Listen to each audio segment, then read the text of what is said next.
How's it going, everybody? Hope you're doing well. And finally, after a couple of months of silence since the Season 4 announcement, Harada and Michael Murray have finally revealed the long-awaited details about Season 4 and the upcoming character, which is Kunimitsu. Let's look at everything we know so far about Season 4, which is due to release sometime during this fall. So before taking a closer look at Kunimitsu, let's get over some of the details revealed about Season 4. So Harada started by explaining how rollback is implemented into Tekken and how it's a little more difficult to implement the kind of rollback that we see in 2D fighting games into Tekken. But still, the Tekken team did their best to refine the netcode and improve response times while minimizing delay as much as possible in the 3D setting of Tekken. And as most of you already know from the announcement trailer, there are now Wi-Fi indicators in matchmaking. Then Murray moved on to explain how they added new moves to all the characters, and how this is meant to get players to pay more attention to less used characters, and how this may result in seeing more of those characters in tournaments. New moves always rejuvenate the game and give players new ways and combos to play with, so it's always exciting to see how that plays out. And then they go ahead and reveal what I think is going to be a game changer for Tekken 7. Harada was talking about how fighting games seem to be more balanced with an increased health bar. Since the combo damage was a little too much and was resulting in very short matches, the Tekken team decided to increase the health bar by a yet-to-be-announced amount. But Harada did hint that they doubled up the health bar back in Tak 2 and previous games. So it wouldn't be too far off to say that they aim to increase the health bar by 1.5 to 2 times the amount of the current life bar.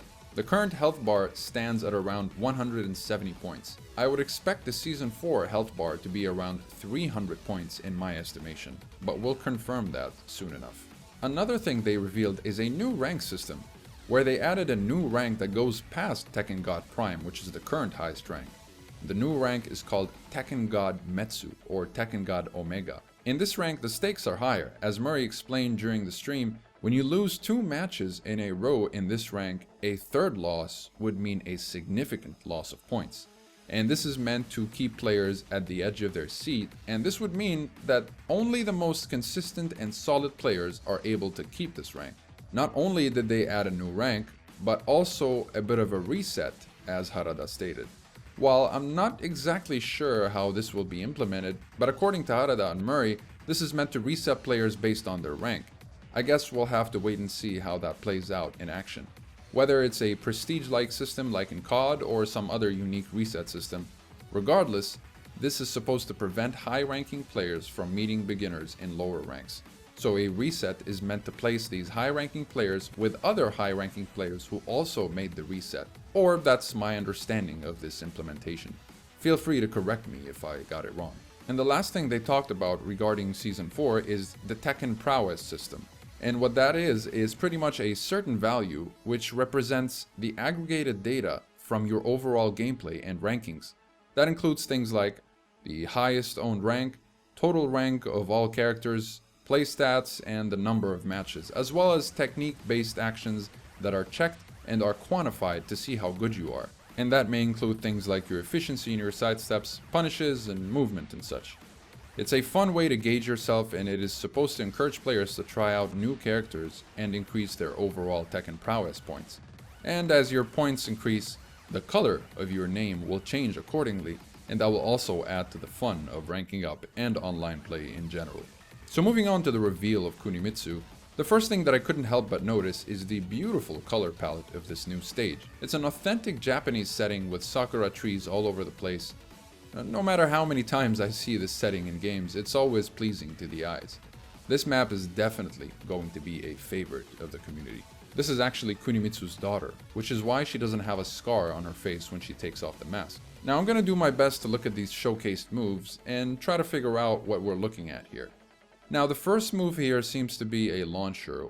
You can see the tailspin that she inflicts on Yoshimitsu, and she proceeds with a combo afterwards. So I assume that this is some kind of a 2-hit whiff or block punishment tool. The second launcher here seems to be a counter hit, which comes after her hopkick looking up forward 4, which she used to bait Yoshimitsu into a counter hit. I assume the counter hit launcher is a 3+4, which she follows up with some kind of a mini combo that results in her switching sides. I'm not sure if that 3+4 counter hit has any other follow-ups, since it launches the opponent pretty far.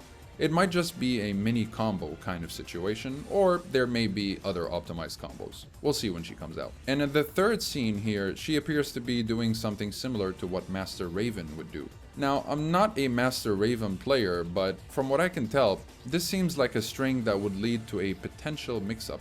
And in the showcased condition, Yoshimitsu does something right after that 2-hit string, which leads to Kunimitsu vanishing and getting a big hit on Yoshi. I think that might be one of the more useful strings for Cooney, since her opponents won't be as eager to press when she does that. That move will definitely be a staple in her playstyle and mix-up game. And right here is definitely something Kunimitsu would do. I believe she had a move like that in Tak 2. My assumption is that in Tekken 7, this will either be a combo follow-up grab kind of thing, or maybe used as a parry. I think it might be a simple grab combo similar to Armor King's Stunner, for example. This could possibly be used as a close to mid-range quick whiff puncher, but that's my assumption for now. The next move strikes me as a power crush that also breaks walls, and here we get to see the lower stage of the map, and she performs a powerful 3-hit rage drive, which just looks ultra cool. I suspect this rage drive would give her a wall splat situation as well, but we'll see how it can be used when she's released. But this just may be the coolest rage drive in the game. It really is visually very pleasing.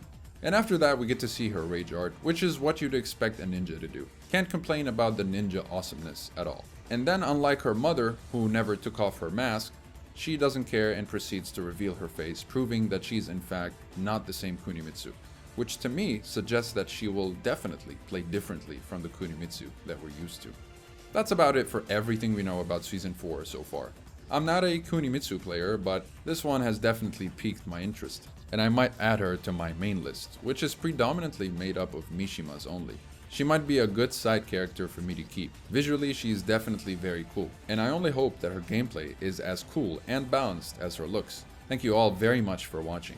And for more information about everything Tekken related, you may show your support by liking and subscribing. It's how I can keep these videos coming, and it will help us tremendously if you also comment below what else you're excited about, and let me know what other kind of content you'd like to see in the future. If you're new to Tekken or you're in beginner to intermediate levels, you may find the videos in the description very helpful to prepare you for Tekken. It is a good day to be a Tekken fan, and I cannot wait to explore Season 4 alongside you guys. Have a great day.